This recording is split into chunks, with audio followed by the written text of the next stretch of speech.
Kasama ang mga kaanak at kaibigan, nag-enjoy na ng iba't ibang water activities sa isla ng Boracay ang local at foreign tourists ngayong holiday season. Sa gabi, mapapaindak ka sa tugtog ng Christmas songs sa lyres at drums na naglilibot. Sa tala ng Malay LGU may average na 7,000 turista ang dumarating kada araw simula noong unang linggo na Disyembre. Nito ngang December 20, umabot sa mahigit 20,000 ang tourist arrivals.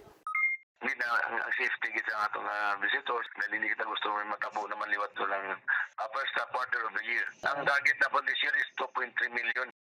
Mahigpit namang nagbabantay ang PNP at PCG sa iba't ibang bahagi ng isla.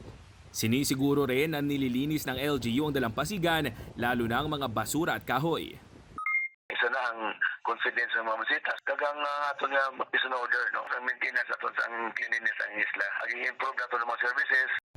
Bilang paghahanda naman sa New Year, tumatanggap na ng applications ang LGU sa mga lalahok sa fireworks display.